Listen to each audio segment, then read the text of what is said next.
All right. So figure I make this little guide for those of you that are may still be struggling with White Fox, because believe it or not, she is not a hard character to learn. But one thing I've noticed is there are people that are either playing her either as a DPS role or as a heal bot. And the funny thing is, you're supposed to kind of be in the middle and do both. But before I get started, let's go ahead and change some of the button settings. Again, these are the ones I use. They made the playing her a little more fluid because by default it does mess up, but hear me out because some changes may seem a little off. But if one of them feels off, just try it out and just tweak it to how you like it. But for now, we'll start with her basic primary fire, which again has an effect of when you hit someone, whether it be your teammate or the enemy, if there's anyone nearby, it does do a bounce. Mind you, the bounce does reduced healing or reduced damage. So if anyone ever tells you if you can't aim, just aim at the ground and it'll bounce and hit them, do not listen to them, because that bounced effect, once it bounces and hits anyone, it's going to be at a reduced healing or reduced damage. Do your best to hit them directly, and if not, I mean, the best thing you could probably do is just go up to them and kind of just like be like almost like a diet Moon Knight, basically. Her primary fire is just going to be pretty much the same thing. It's just going to be R2 or right trigger if you're on Xbox.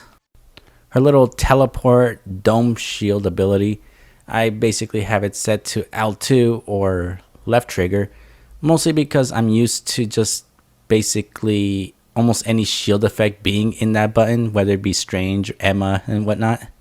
Following it up, her little Fox ability, where it dashes forward, heals enemies, and charms the enemy while still damaging them. I have it set to R1, so it makes it easier to combo whether you're dealing damage with your primary, and then somewhere in between you can throw in a quick Fox to either heal or basically damage. Really good, useful if you're trying to do as much damage while still basically playing support.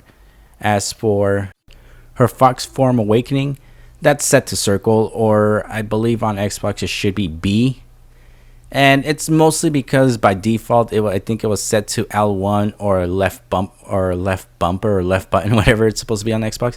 It would throw me off because sometimes I would try to teleport to my enemy, and with like me basically almost nearly sausage fingering, I'd end up just basically canceling out my ability or purposely transforming when I shouldn't.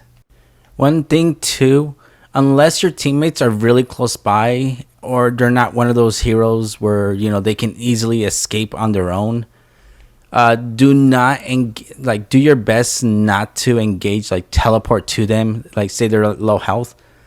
Do not teleport, because like I said, that little sanctuary thing when you get to them has only 200 health. It's easily destroyable and it only heals very little.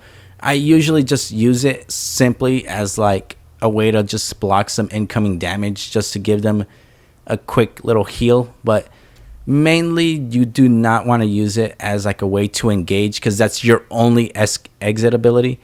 So if you use it, and because I've done it before where I would see like my Captain America low on health or whatever, and I would teleport, bring them to full health, and then they would completely ditch me, and my only hope is basically going into Fox form and holding them off. But usually I end up dying because of that.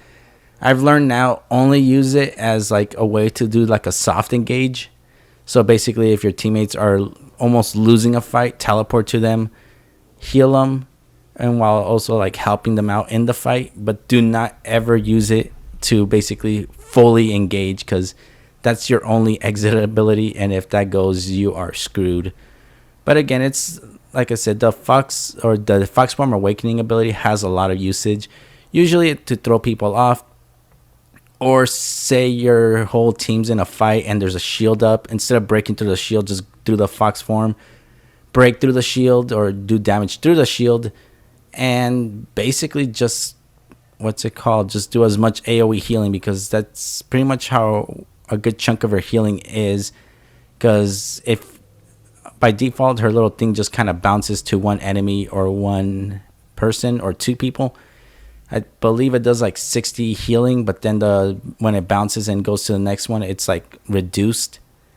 So usually if you find yourself able to, and again, when you're healing, her little foxtails do regenerate faster. So if you're basically constantly keeping your teammates alive and healing, just basically do your best to like keep them alive. And in most situations, use the fox form awakening either to do some burst healing or as a last minute escape, because there's nothing wrong with like transforming it just to use the dash and then undoing it, and then if your teleport things on cooldown and you're being chased, use it to just safely get back to your team. But like I said, I say this a lot because I need to make sure that it's like engraved in your head. Do not use it to engage or do a hard engagement unless your teammates are basically going to still stick around, because a lot of times you teleport to them, help them out, and usually they will just ditch you.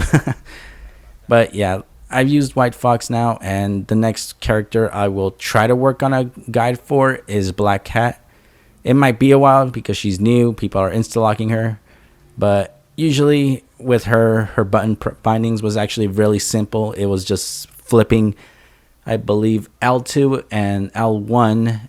And that pretty much made her more easier. I don't know why, but her dash is just on the most inconvenient button, at least for me. But like I said, once I get White Fox to Lord, I will basically move on to the next hero, which, by the way, as of me making this this video, the update to Marvel Rivals 7.5 and whatnot, Black Cat's there. Luna might be overtuned. It doesn't seem like much, but she is overtuned, where if you can aim, you can freeze just fine. She deals a lot of damage, and she's probably like one of those sleeper hits for if you want to climb in rank. But yeah, hopefully this video was informative, and if you have any more questions, feel free to leave them in the comment section. Sometimes I try my best to answer like what I think people would ask, but a lot of times I really don't know, so I just go off the top of my head, giving some hints, some button bindings that will actually make the character easier to use. And yeah, well, again, just follow my Twitch, join my Discord, all that stuff, and until next time, see you later, everyone.